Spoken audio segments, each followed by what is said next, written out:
Hi there, and welcome to the Wednesday podcast on the This Is Ibrox channel. I am joined by Iain Mitchell. How are you today, Iain? Very good, mate. Yeah, Euros finishing up, proper football getting underway, so good time to get chatting about Rangers, I'm sure. That's it, exactly. As always, on today's show, there's plenty to talk about. We'll maybe start with the shocking headline that was featured on the Football Scotland page, the fan advisory board minutes, the reported interest from in Italy regarding Dessers. That comes from Cagliari. Rangers have reportedly been watching Lennon Miller. Ross McCrorie has left the club, and there's a behind closed doors friendly at Standard Liege, or it's not at Standard Liege, sorry, it's in the Netherlands, but Rangers are playing Standard Liege.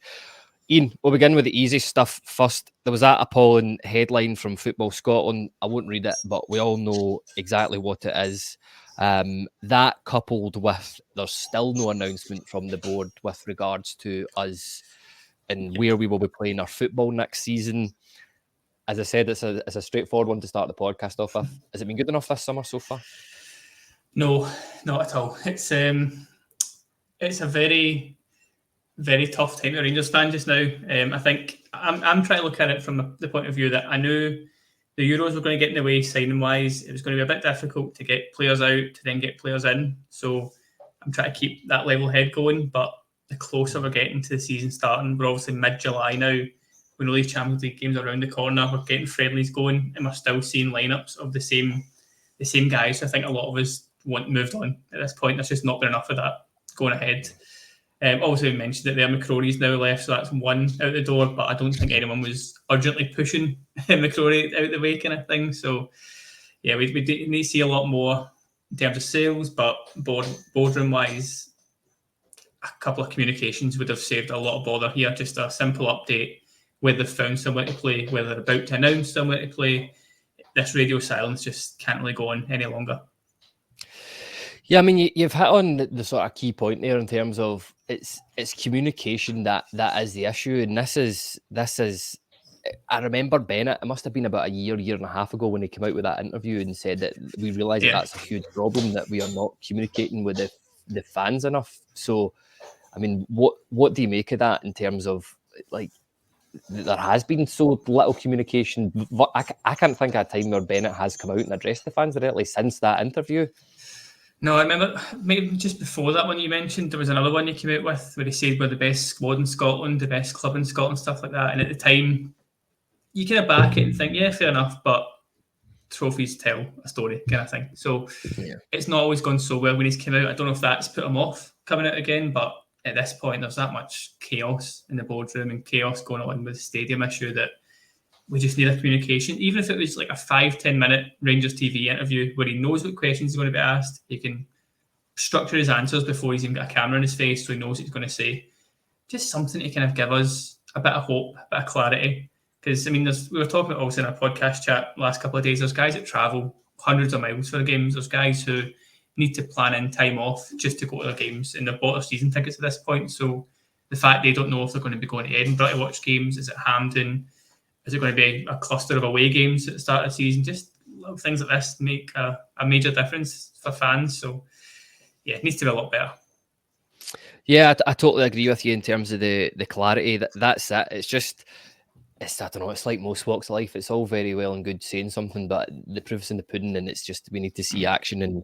And for me personally, the Football Scotland headline, I know there's been, it's been the amount of statements the club's put out in the past has been subject of. It's been interesting, shall we say, the amount they've put out, but this to me is something that they should have addressed.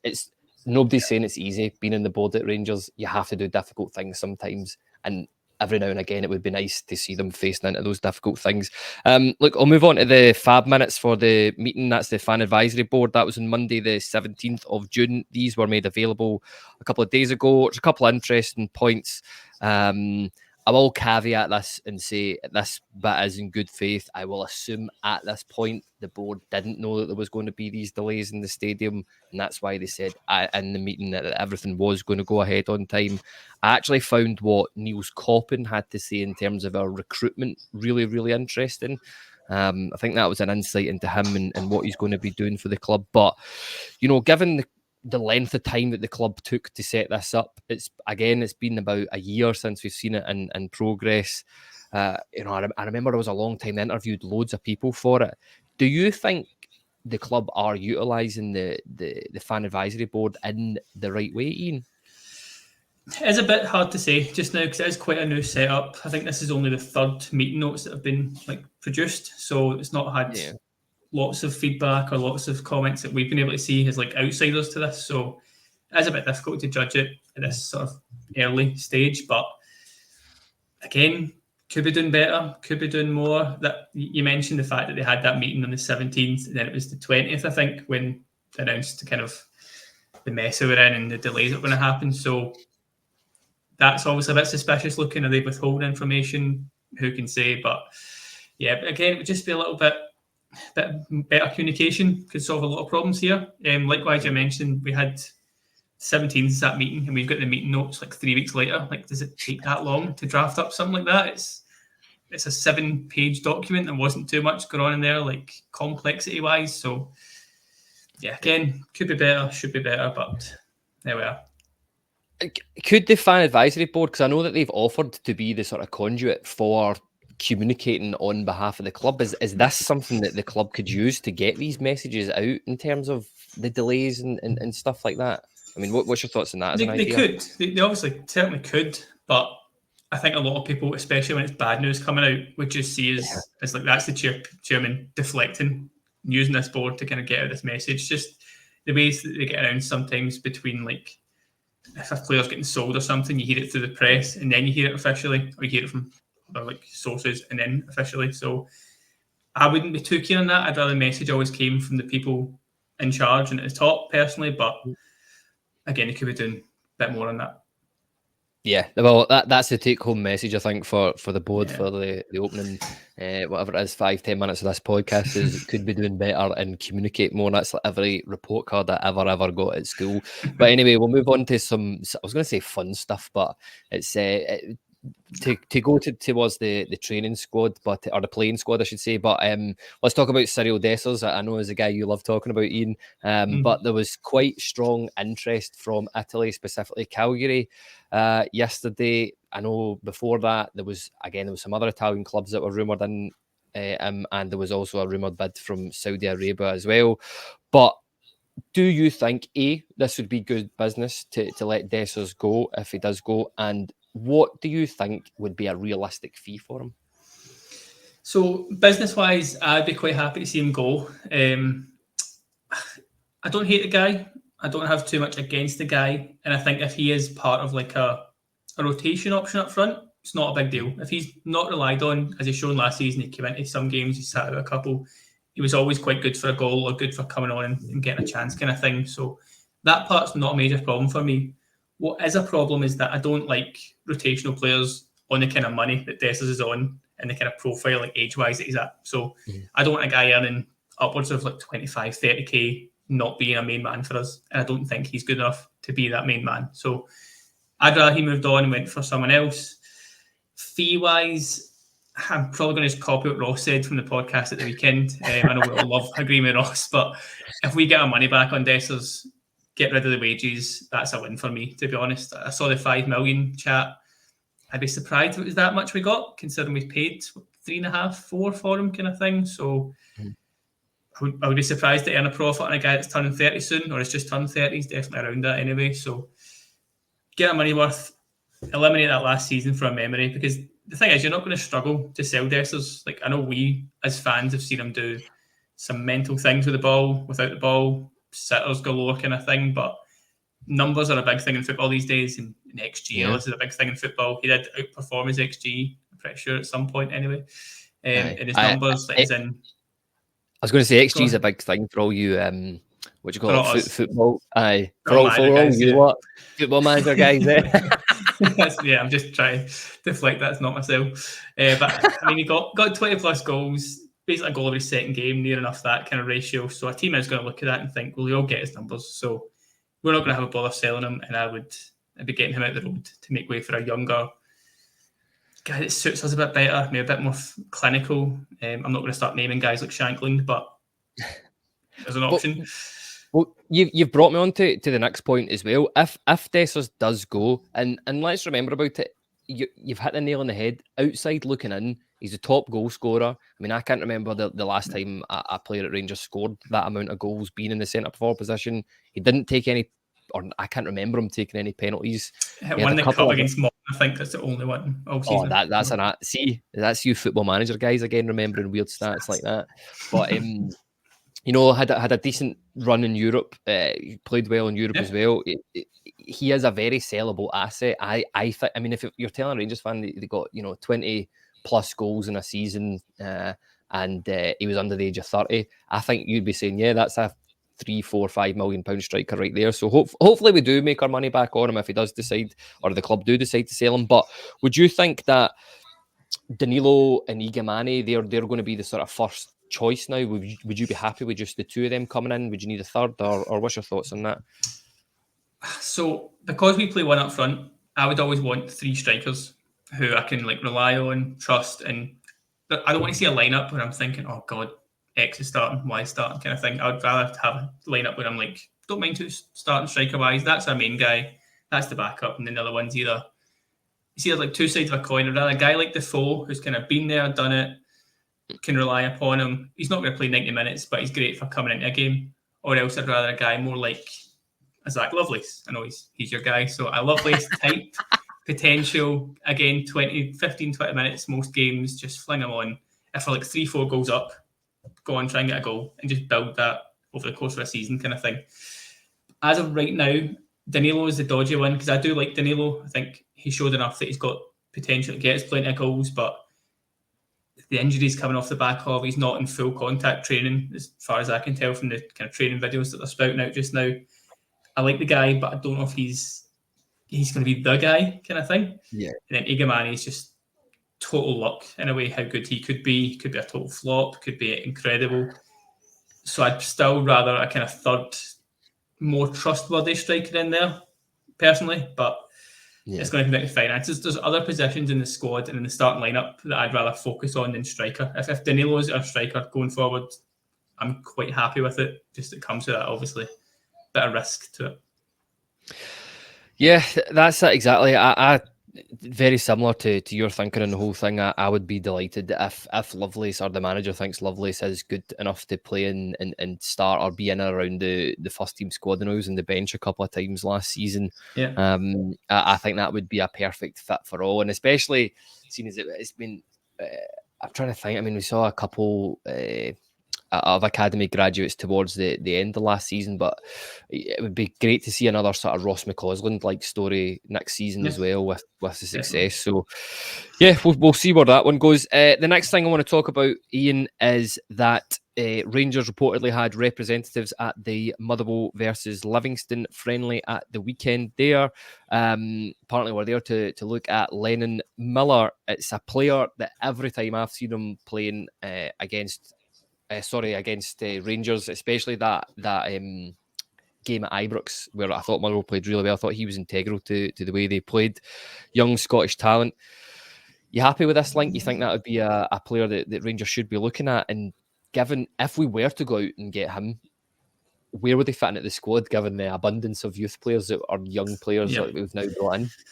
That's the worry for me, and why I don't think he would come. I mean, don't get me wrong, if you're a Motherwell player and Rangers come calling, you're probably going to go 99 times out of 100, but he seems the kind of guy who's obviously getting first team football, getting plenty of minutes, main man in that Motherwell midfield.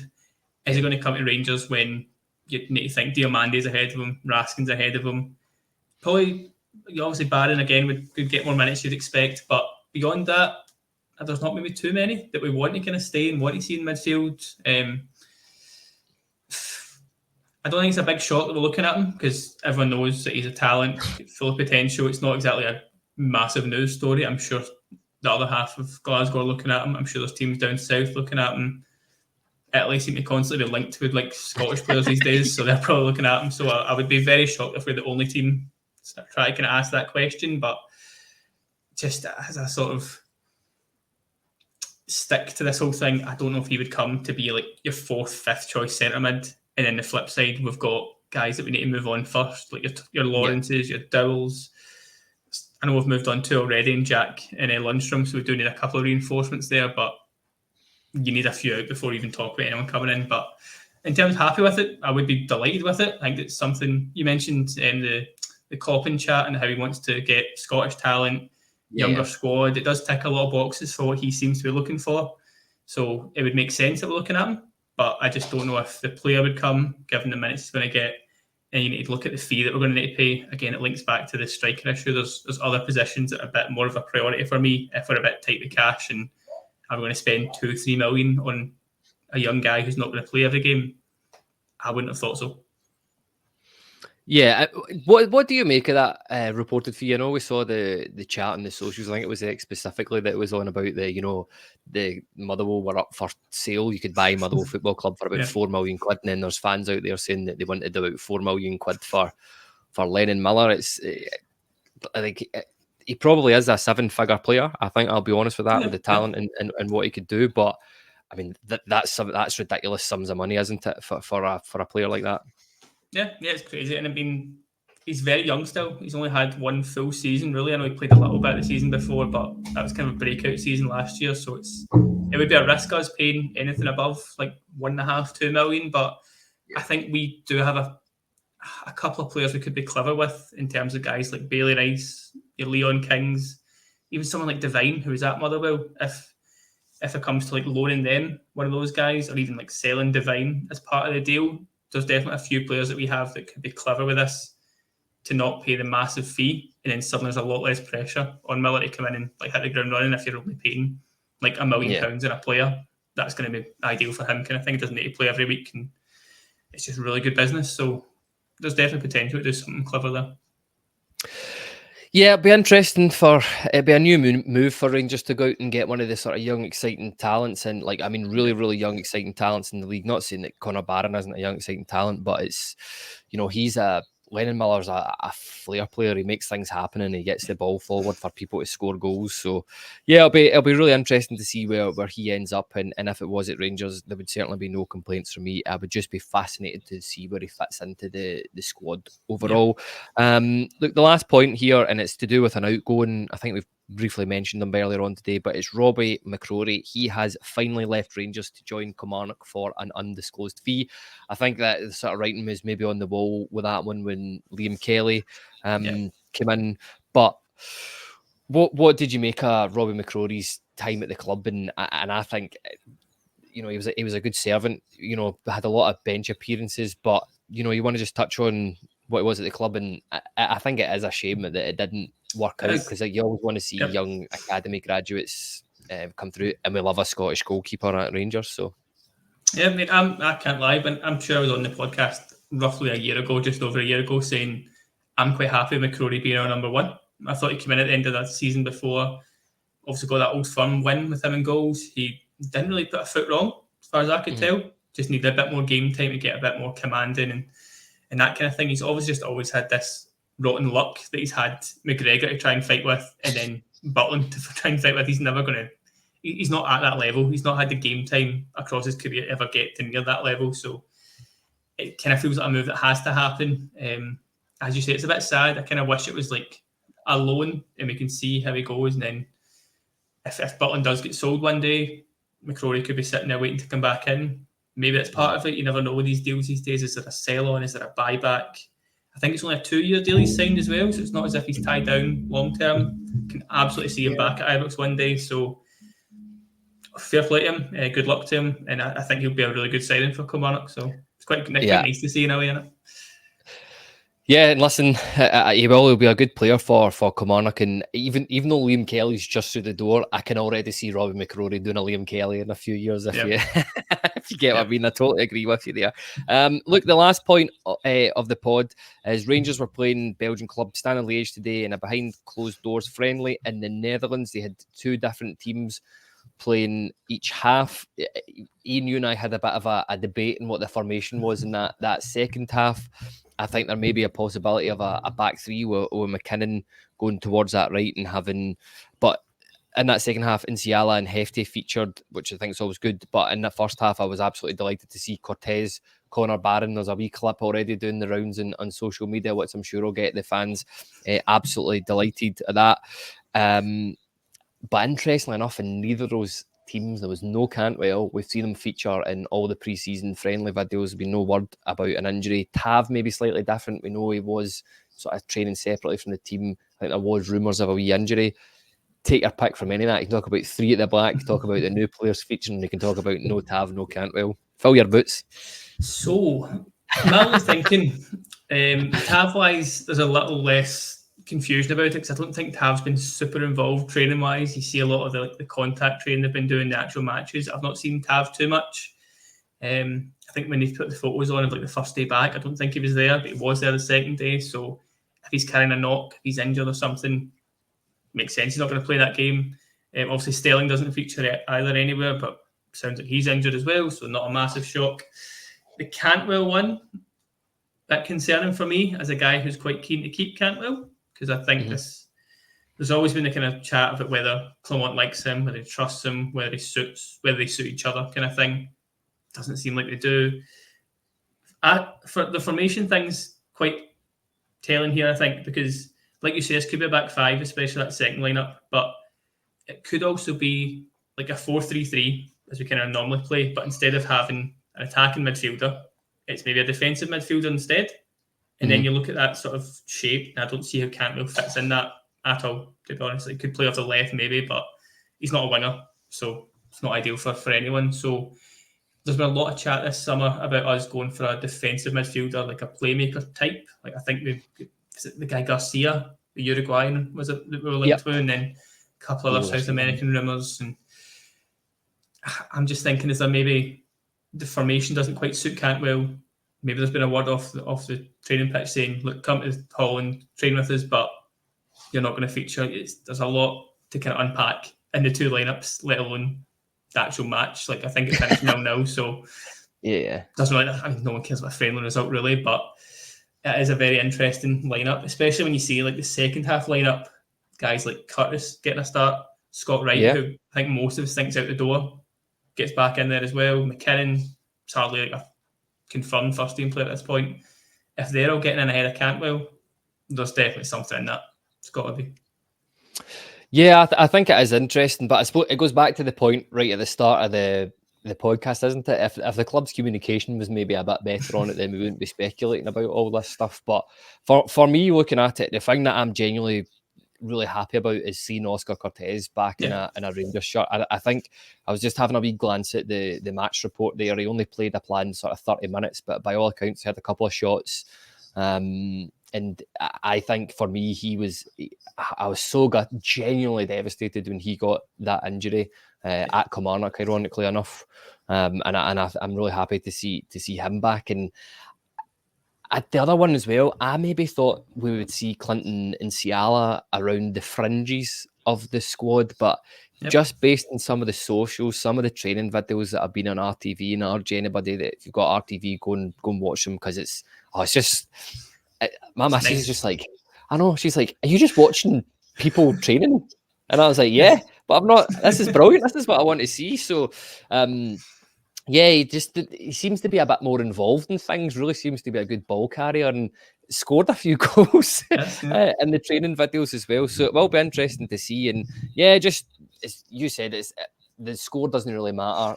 I'm delighted that pre-season is officially underway with a behind closed doors game. But listen, I think that just about wraps it up for tonight. I just want to say thank you to you, Iain, for joining us tonight. No, pleasure to be back. Can't wait to get going. Likewise. So listen, if you haven't done so already, there's 5 things you can do to help the channel. Give us a like, a subscribe, turn on those notifications, a wee comment, and share the podcast if you can. But thank you everybody for tuning in and watching, and we'll see you all again on Sunday. Take care and bye now.